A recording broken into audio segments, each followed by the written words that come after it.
आज सुनते हैं एक कहानी, वो कहानी जो चंदा मामा की, जो परियों की, जो बचपन की, जो सुहाने दिनों की, जो अच्छे दिनों की याद दिलाने वाली कहानी। बहुत ही रोचक और मज़ेदार कहानी है। बहुत पुराने ज़माने की, वर्षों पुराने ज़माने की एक बात है। एक राज्य हुआ करता था। उस राज्य का नाम था अनंग देश। उस अनंग देश के राजा बहुत ही धनाढ्य थे और उस देश के राजा का जो पुत्र था, राजकुमार वहाँ का, उसका नाम था चंद्र प्रकाश। ये राजकुमार चंद्र प्रकाश बहुत ही वीर, साहसी, पराक्रमी और बुद्धिमान था। उसके 3 और दोस्त थे, सुदेश, नरेश और सोहित। 3 दोस्तों के साथ वो हमेशा कभी शिकार खेलने जाता था, तो कभी कहीं घूमने जाता था, कभी किसी दूसरे राज्य में जाता था। उसे कुछ पता चल जाए तो उसकी वहाँ कोई रहस्यमय चीज़ है तो उसको विशेष रुचि इस बात पे थी कि अगर वो पता भर चल जाए कि कहीं रहस्यमय कोई चीज़ है तो उसको ढूंढने, उसका पता करने जाने में उसे बहुत आनंद आता था। एक दिन उसको कुछ पता चला कि यहाँ से 20 मील दूर कोई राज्य हुआ करता था। अब वो राज्य सुनसान पड़ा है। उस राज्य का कोई अता पता नहीं कि वो राज्य कहाँ गायब हो गया। तो राजकुमार के मन में आता है कि किसी तरह उस राज्य का पता किया जाए कि आखिर वो राज्य पूरा कहाँ गायब हो गया। बहुत ही अच्छा राज्य था। उस राज्य का नाम था स्वर्णपुरी। बहुत उस राज्य के बारे में चर्चा चलती थी कि बड़ा ही खूबसूरत राज्य था, वहाँ के लोग बहुत अच्छे से रहते थे। वहाँ एक बहुत खूबसूरत राजकुमारी थी जिसकी खूबसूरती की चर्चा दूर दूर तक होती थी। राजकुमार ये सारी बातें सुन सुनकर उसके मन में कौतूहल होने लगा, आखिर ये राज्य स्वर्णपुर कहाँ गायब हो गया।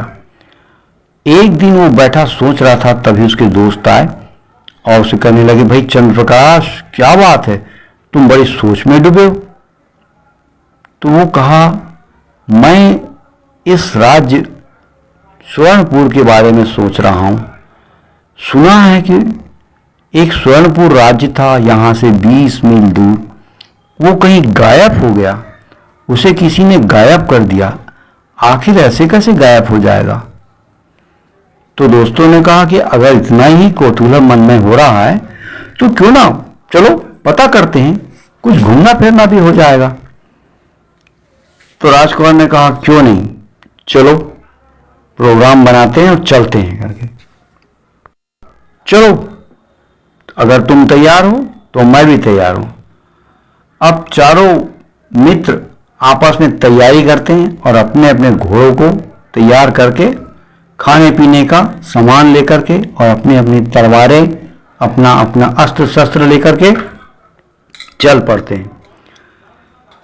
कुछ दूर जाने के बाद उन्हें थकान महसूस होती है तो कुछ देर रुक जाते हैं और वहां रुक करके आसपास के गांव वालों से पूछते हैं कि भैया स्वर्णपुर जाने का रास्ता किधर से। तो लोग हक्का बक्का होकर के कहने लगते हैं, स्वर्णपुर नहीं भैया, अगर तुम स्वर्णपुर जाना चाहते हो तो मत जाओ, अगर वहां जाओगे तो तुम भी गायब हो जाओगे। तो राजकुमार बोलता है, चाहे कुछ भी हो जाए, मुझे जाने का मन है तो मैं जाऊंगा। लोग पता बताने से डरने लगते हैं। आखिर बहुत लोगों से पूछने के बाद एक बूढ़ा बुजुर्ग व्यक्ति मिलता है और कहता है, आओ बैठो, आओ बच्चों बैठो, मैं तुम्हें स्वर्णपुर के बारे में कुछ बताता हूं। फिर कहता है कि बच्चों, यहां से कम और 12 मील दूर एक जंगल मिलेगा। उस जंगल में तुम जाओगे तो तुमको इतना बियाबान जंगल लगेगा कि वहां किसी पशु पक्षी की आवाज तक तुमको नहीं सुनाई देगी। ये सब सुन करके तीनों दोस्त उसके राजकुमार के डर जाते हैं और कहते हैं यार इतनी दूर हमें और अब जाना है और वहां पर कुछ भी नहीं है।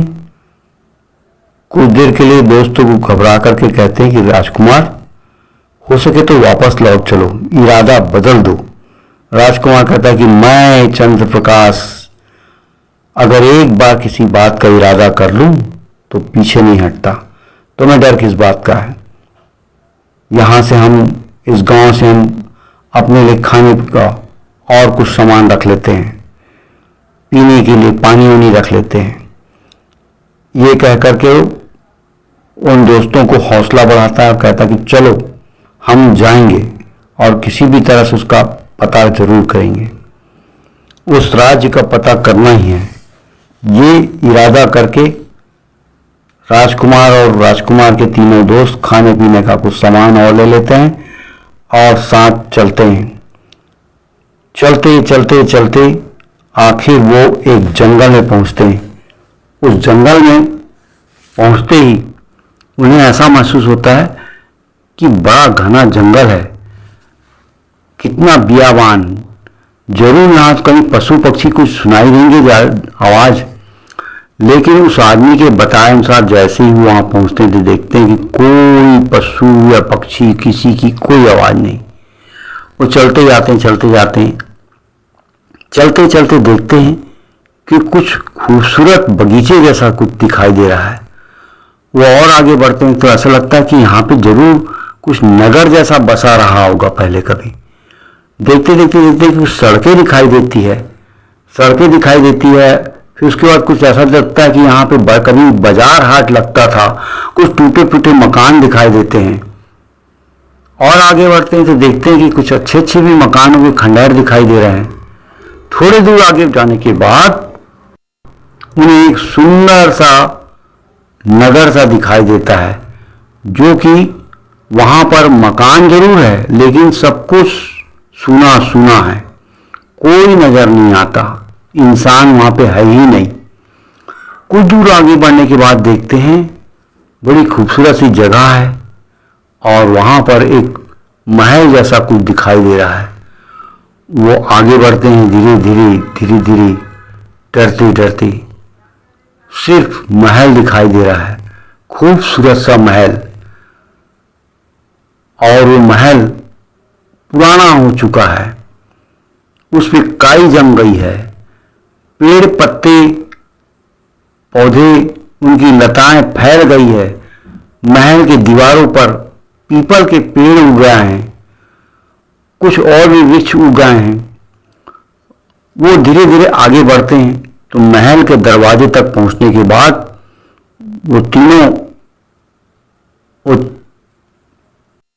तीनों दोस्त तो पीछे रहते हैं। राजकुमार बड़े उत्साह के साथ आगे बढ़ता चला जाता है, टकड़िक खड़िक खड़िक खड़िक उसके घोड़े की आवाज।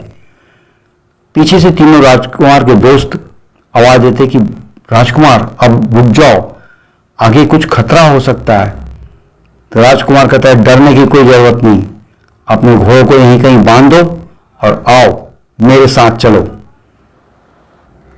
चारों दोस्त वहीं अपने घोड़ों को बांध देते हैं अलग अलग पेड़ से। वहीं पे घास का मैदान रहता है, घोड़े घास चरते रहते हैं आसपास, और ये तीनों चारों दोस्त आगे बढ़ते हैं। जब महल के अंदर प्रवेश करते हैं तो देखते हैं कि महल है तो बड़ा खूबसूरत सा लग रहा है लेकिन कई वर्षों से बंद पड़ा है। तो वहां पे काई जम गई, घास फूस सूख गए। धीरे धीरे आगे बढ़ते हैं, एक खुले मैदान जैसी जगह पर वो देखते हैं कि एक मूर्ति किसी राजकुमारी जैसी बनी हुई है। तो राजकुमार देखते देखते इतना मोहित हो जाता है, इतनी खूबसूरत मूर्ति किसने बनाई होगी, कितनी खूबसूरत राजकुमारी की मूर्ति है। राजकुमार देखते देखते देखता ही रह जाता है, इतना मोहित हो जाता है कि उसे लगता है कि वो सचमुच किसी जीवित राजकुमारी को देख रहा है। तभी तीनों दोस्त उसके पीछे पूछते हैं और कहते हैं कि क्या बात है राजकुमार, तुम इसी महल को देखने आए थे, इसी राज्य को अब हम देख चुके, तुम लगातार इस मूर्ति को क्या देख रहे हो, ये तो कोई मूर्ति है। तो राजकुमार कहता है कि काश अगर ये राजकुमारी होती और जीवित होती तो मैं इससे विवाह कर लेता। तो तीनों दोस्त हंसते हैं, बोले अगर होती तो विवाह करती ना, मगर ये तो भाई मूर्ति है, सचमुच की राजकुमारी नहीं है। इतना ही कहना था कि पीछे से किसी बुढ़िया औरत का स्वर सुनाई देता है, कहते हुए, बच्चों ये मूर्ति नहीं बल्कि सचमुच एक राजकुमारी है। जब चारों दोस्त पलट कर देखते हैं तो सचमुच वहां एक बुढ़िया रहती है। ये देख के हैरान कि इस जंगल में कहीं हमको कोई इंसान नहीं मिला, ये एक बुढ़िया यहां कैसे मिल गई। तब वो सभी उस बूढ़ी औरत को प्रणाम करके कहते हैं, माता तुम कौन हो इस जंगल में जहां कोई भी नहीं। तो बोले मैं यहीं पास अपनी कुटिया बनाकर रहती हूं और जंगल के फल फ्रूट कंद मूल जो मिल जाए वही खा करके अपना जीवन चलाती हूं। तो राजकुमार आगे बढ़ के बोलता है कि माता जी अभी अभी आपने एक बात कही कि ये मूर्ति नहीं सचमुच राजकुमारी है। अगर ये मूर्ति नहीं है सचमुच राजकुमारी है तो ये क्या बात है, कुछ समझ में नहीं आई। अगर ये सचमुच राजकुमारी है तो ये मूर्ति कैसे बन गई। तब बुढ़िया कहती कि आओ राजकुमार, क्या तुम किसी देश के राजकुमार हो। तो राजकुमार कहता है कि हाँ, मैं यहां से 20 मील दूर अनंत देश का राजकुमार हूं। तो बुढ़िया कहती है अगर तुम सचमुच राजकुमार हो तो मैं तुम्हें सारी बात सचमुच बताऊंगी, आओ बैठो। और ऐसा कहकर बुढ़िया उन तीनों चारों को अपने कुटिया में ले जाती है और ले जा करके बैठा करके सारी बात बताती है। क्या बताती है, ये राज्य स्वर्णपुर राज्य कहलाता था। तो राजकुमार कहता कि यह स्वर्णपुर राज्य यही राज्य था। बोले हाँ यही स्वर्णपुर राज्य था। बोले हाँ हाँ, ये अब ऐसा क्यों हो गया। सब लोग इसके बारे में कहते हैं कि ये तो लापता हो गया था। बोले लापता नहीं, आसपास इतने जंगल उग गए कि लोग यहां आने की हिम्मत नहीं करते, क्योंकि इसके पीछे एक बहुत लंबी कहानी है। राजकुमार पूछता है आखिर क्या कहानी है, सब कुछ मुझे सच सच बताओ। तो बुढ़िया बताती है कि यहां पर जो राजा राज्य करता था उसकी एक पुत्री थी, उस पुत्री का नाम था स्वर्णलता, यहाँ की राजकुमारी, जिसे अभी आपने मूर्ति के रूप में देखा। देख रहे हो वो मूर्ति में भी कितनी खूबसूरत लग रही है।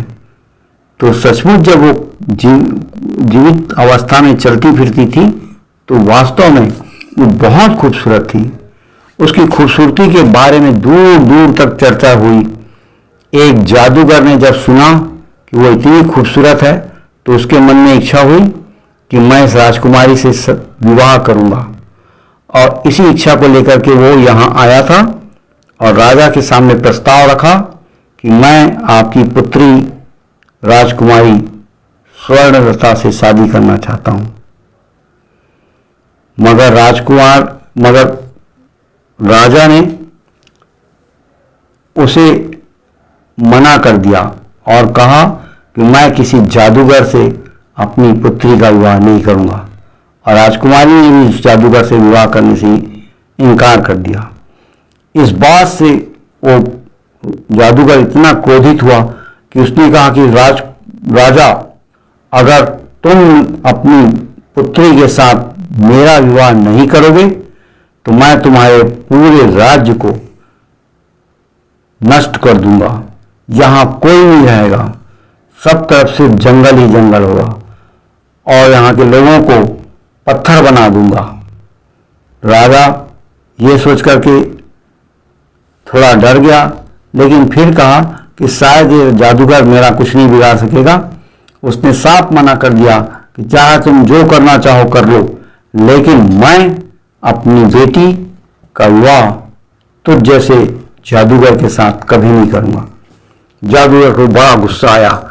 उसने अपने जादू से सबको पत्थर बना दिया और राजकुमारी को ले जाने की कोशिश करने लगा। तो राजकुमारी किसी सोफे पर बैठ गई और कहा कि मैं भी कुछ मंत्र विद्याएं जानती हूं, तुम मुझे यहां से नहीं ले जा सकते।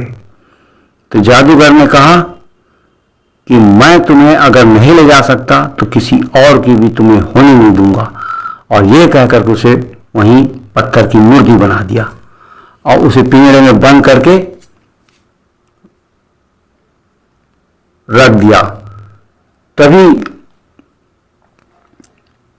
उसने वहां पर एक ताला लगा दिया और उस ताले को राजा के पास एक तलवार थी जो कि तिलस्मी तलवार थी। उस तलवार से किसी भी ताले पर वार करो तो ताला खुल जाता था, चाहे वो कितना भी जादुई ताला क्यों ना हो। उस तलवार को अपने साथ ले गया और पूरे राज्य को उसने सुनसान बना दिया। जाते जाते जादूगर राजकुमारी को पत्थर बना करके कहता है, मैं जा रहा हूं, तुम सारी जिंदगी अब यहां पत्थर ही बनी रहोगी।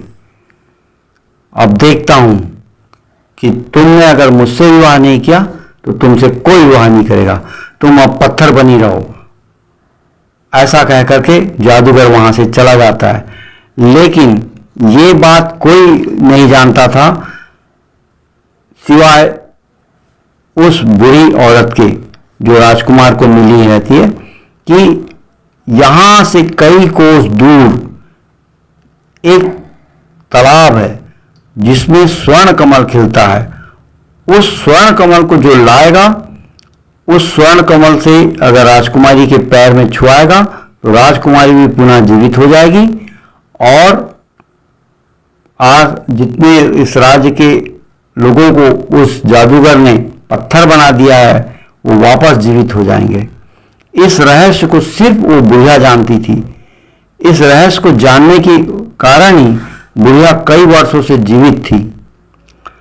अब होता यह है कि जब राजकुमार ये पूछता है बुढ़िया से कि माता, अगर ये स्वर्णलता पत्थर बन गई है और सारे लोग पत्थर बन गए तो क्या ये अब वापस पुनः अपने रूप में नहीं आ सकते?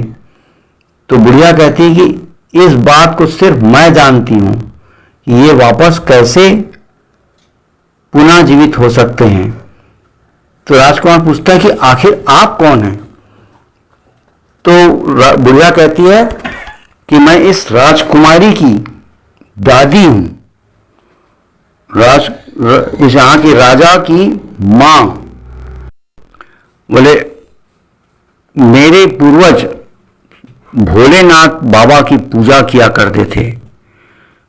एक बार भोलेनाथ बाबा ने प्रसन्न होकर के हमको वरदान दिया था और कहा था कि जब भी कभी तुम्हारे ऊपर संकट आए, इस राज्य पे संकट आए, तो यहां से कुछ कोस दूर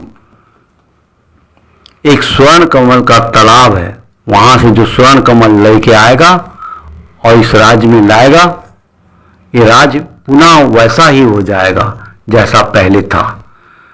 लेकिन वो स्वर्ण कमल कहाँ है यह बात मैं ठीक तरह से जानती नहीं। अगर तुम्हें जानना है तो यहां से कुछ दूर उत्तर दिशा की तरफ तुम्हें एक मंदिर मिलेगा। उस मंदिर के बाजू से एक आश्रम है, उस आश्रम में एक साधु बाबा रहते हैं। वो साधु बाबा हमारे राज्य के कुल पुरोहित थे। वो कुल पुरोहित आज भी जीवित हैं और वो वहां आपको बाबा साधु बाबा के रूप में मिलेंगे। वो सारी बातें आपको बता देंगे। तो बच्चों, तुम लोग यहां से उत्तर दिशा की तरफ ठीक 5 कोस दूर जाओगे तो एक मंदिर मिलेगा, उस मंदिर के बाजू से एक आश्रम है, उस आश्रम में जो बाबा बैठे हैं उस बाबा जी से पूछना, वो तुम्हें सारी बात बताएंगे कि तुम्हें स्वर्ण कमल कैसे प्राप्त होगा। लेकिन बेटा, ये काम तुम्हारे लिए बहुत मुश्किल है। राजकुमार कहता है कि माँ, अगर तुम मुझे आशीर्वाद दो तो मैं उस स्वर्ण कमल को यहाँ जरूर लाऊंगा और राजकुमारी और पूरे राज्य के और लोगों को जो पत्थर बना दिए गए हैं उन्हें पुनः जीवित करके रहूंगा। जब राजकुमार के मुंह से वो बूढ़ी औरत ये बात सुनती तो बहुत खुश होकर उसे गले लगाती है और आशीर्वाद देती है। कहती है कि जाओ बेटा, अपने इस काम में देर मत करो। रात हो चुकी रहती है, इसलिए कहती है कि तुम आज विश्राम कर लो और सुबह पहट होते ही यहाँ से चले जाना। जब सुबह होती है तो राजकुमार और उसके तीनों दोस्त साथ चले जाते हैं। 5 कोस दूर जाने के बाद देखते कि एक मंदिर दिखाई दे रहा है। उस मंदिर में कोई बाबा घूमते फिरते दिखाई दे रहे हैं। वो वहां जा करके बाबा को प्रणाम करते हैं और बाबा जी से पूछते हैं कि हम यहाँ इस वजह से आए हैं, क्या आप हमारी सहायता करेंगे? तो बाबा कहते हैं कि जरूर, मैं तुम्हें स्वर्ण कमल लाने के लिए राह भी बताऊंगा और कैसे ला सकते हो इस सारी बात बताऊंगा, तुम जरूर जाना। राजकुमार बाबा से सारी बात पूछता है तो बाबा बताते हैं, यहां से कुछ कोस दूर जब जाओगे तो फिर एक जंगल आएगा। उस जंगल में ही एक गुफा है। वो गुफा तुम्हें बड़ी मुश्किल से मिलेगी, ढूंढना होगा। पहाड़ों के बीच वो गुफा है।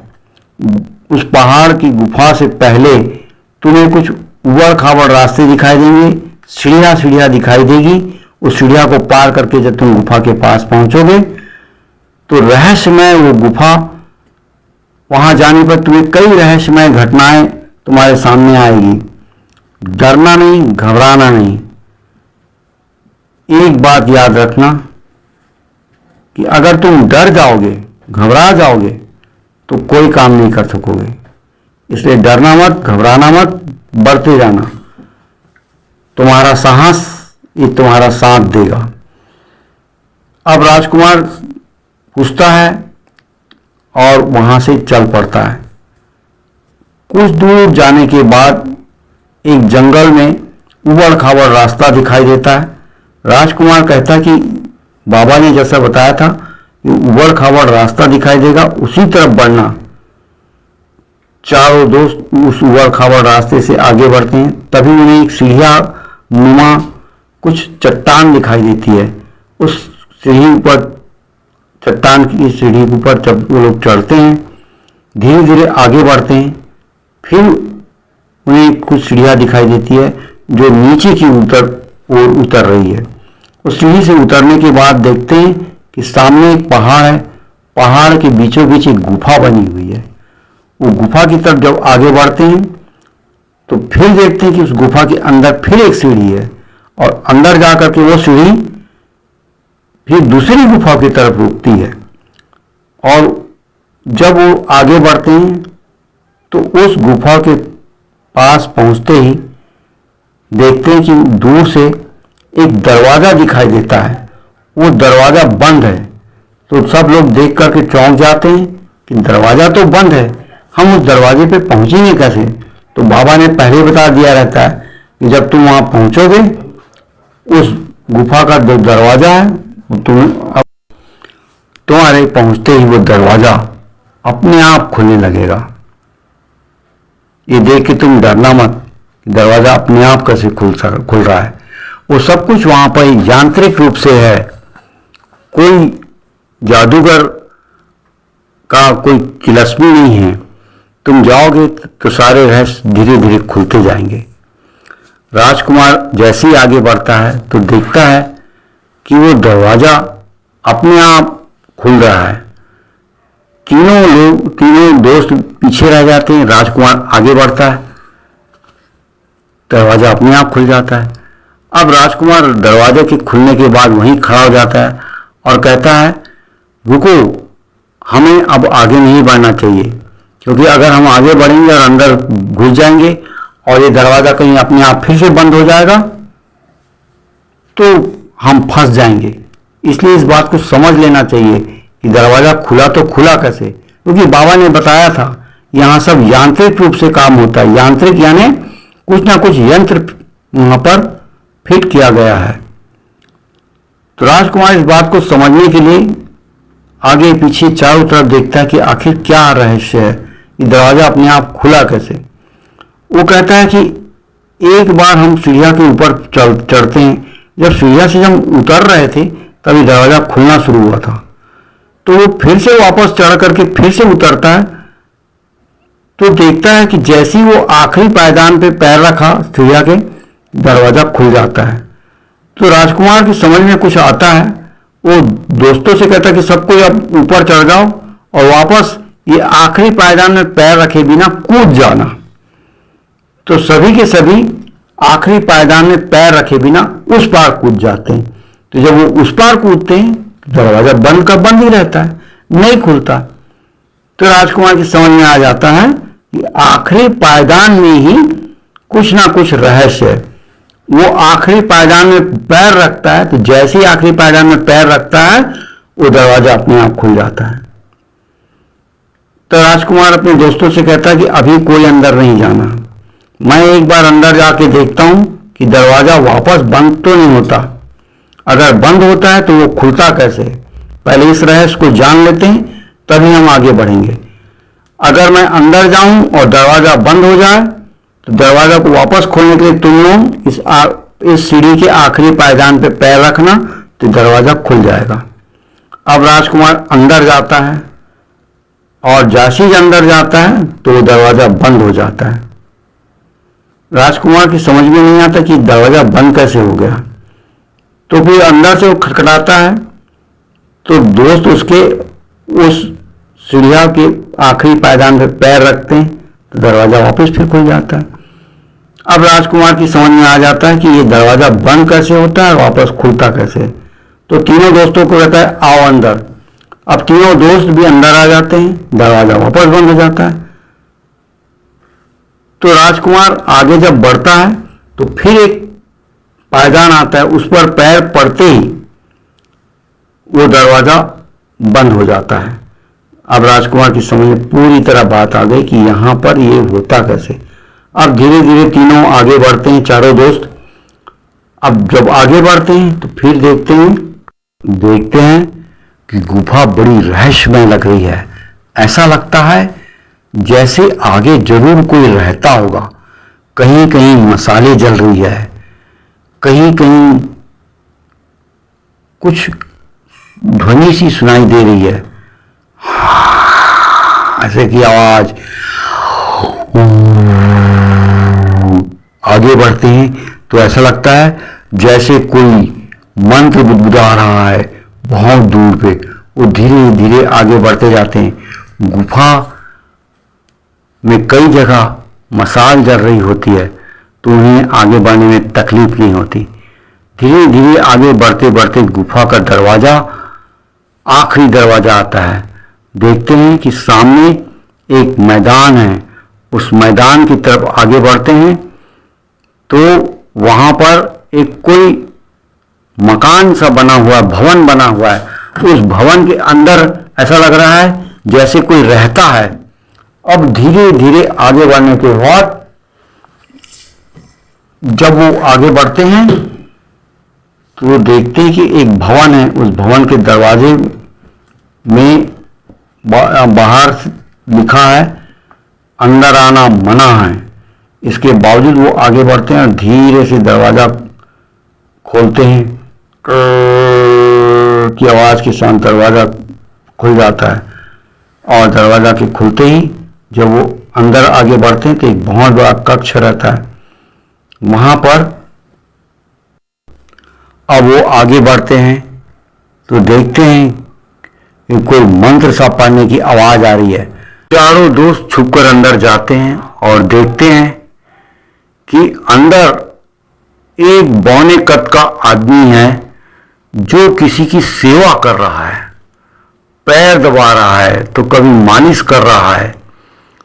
वो आदमी जब उठ के बैठता है तो देखते हैं कि वो बड़े बड़े बाल, बड़ी सी दाढ़ी वाला कोई भयानक सा आदमी है जो उठकर पलंग में बैठा है और वो पौने कद का व्यक्ति उसकी सेवा कर रहा है। वो छुप छुप के सबको देखते रहते हैं।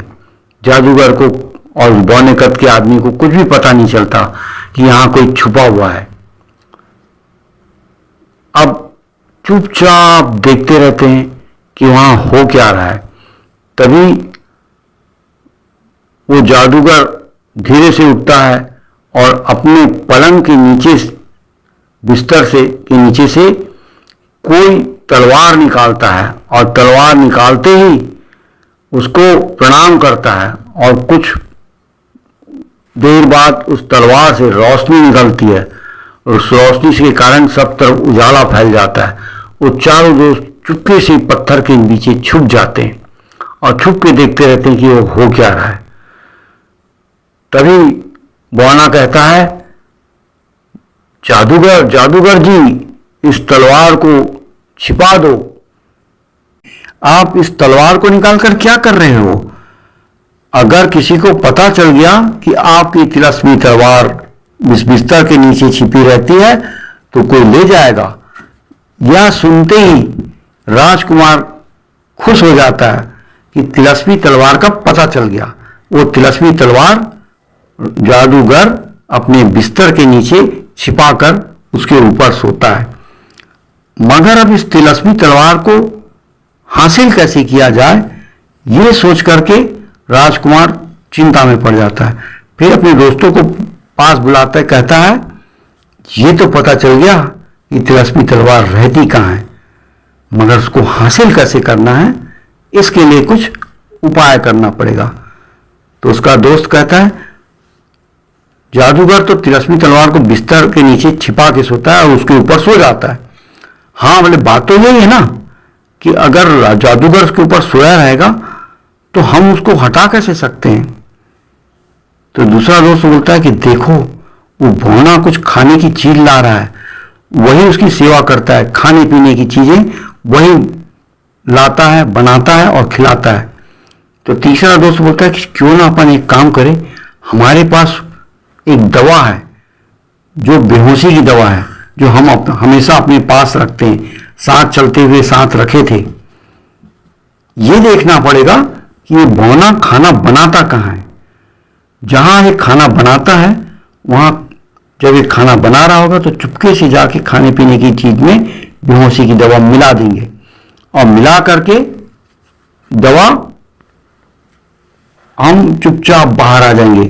फिर ये बौना उस जादूगर को खाने की वो चीजें खिलाएगा तो जादूगर बेहोश हो जाएगा। हम बौने को दबोच करके उसके हाथ पांव बांध देंगे। जादूगर बेहोश पड़ा रहेगा तो उसको एक तरफ हटा करके वहां से तलवार निकाल देंगे। अपनी इस योजना के अनुसार चारों इस बात की प्रतीक्षा करते रहते हैं कि कब बौना खाना जहां बनाता है वहां जाए और हम उसके भोजन में वो बेहोशी की दवा मिला दें। अब कुछ देर इंतजार करने के बाद देखते हैं कि बौना बाजू के एक कक्ष में जाता है, वहां पे खाना बना करके रख देता है और रख के कुछ देर बाद वहां से चला जाता है। बस इन राजकुमार और उसके दोस्तों को यही अवसर मिल जाता है, चुपके से जाते हैं और भोजन में बेहोशी की दवा मिला देते हैं। बेहोशी की दवा मिलाने के बाद जब कुछ देर बाद बौना आता है और खाना निकाल करके जादूगर के लिए ले जाता है, खिलाता है और उस दवा का कुछ असर ऐसा होता है कि थोड़ी देर बाद वो जादूगर बेहोश हो जाता है और बेहोश होकर के वहीं बिस्तर के ऊपर सो जाता है। लेकिन उसके नीचे तो तलवार दबी रहती है जिसको निकालना मुश्किल होता है। तभी तीनों दोस्त देखते हैं कि बौना अब भोजन करने के लिए अपने कक्ष में गया है, वहां जाकर के भोजन निकाल के बैठा है। जैसे ही वो भोजन करता है और थोड़ी देर उठ करके अपनी थाली वाली उठा के एक तरफ रखता है, तीनों दोस्त लपक के उसको पकड़ते हैं और हाथ पैर उसके बांध देते हैं, मुंह बांध देते हैं। अब राजकुमार धीरे से जादूगर के पास चला गया रहता है और जादूगर के पैर को पीछे से नीचे से बांध देता है। जादूगर जैसे उठेगा तो रास्ता पकड़ के खींच देंगे, जादूगर ऊपर लटक जाएगा। अब योजना के अनुसार थोड़ी देर बाद जादूगर की बेहोशी टूटने लगती है, वो इधर उधर करवट बदलता है। मौका पाते ही राजकुमार धीरे से तिलस्मी तलवार को खींच के निकाल लेता है। तभी जादूगर की बेहोशी पूरी तरह टूट जाती है। तीनों दोस्त मिलकर के रस्से को जोर से खींचते हैं जो ऊपर लटका रहता है और रस्सा खींच करके दूसरी तरफ बांध देते हैं। अब जादूगर सिर नीचे पैर ऊपर लटका रहता है। अब लटके हुए जादूगर लटका रह जाता है और तिलस्मी तलवार इनके हाथ लग जाती है। अब दोस्तों, तलवार तो राजकुमार के हाथ लग गई, लेकिन अब आगे क्या होता है ये सारी बातें हम आपको अगले शनिवार बताएंगे कि तिलस्मी तलवार राजकुमार के हाथ लग जाने के बाद आगे क्या होता है। जादूगर क्या गुल खिलाता है, कौन सा जादू चलता है, उसके जादू का सामना राजकुमार और उसके दोस्त कैसे करते हैं। राजकुमार ने तो जादूगर को उल्टा लटका जरूर दिया रहता है, लेकिन थोड़ी देर के लिए भूल गया होता है कि जादूगर तो जादूगर है, कोई जादू चल करके बच सकता है। लेकिन जो भी होता है आगे वो हम आपको अगले शनिवार सुनाएंगे। आज की ये कहानी यहीं तक। आप अगले शनिवार इंतजार कीजिए। इस कहानी की अगला भाग सुनाने के लिए हम फिर आएंगे अगले शनिवार।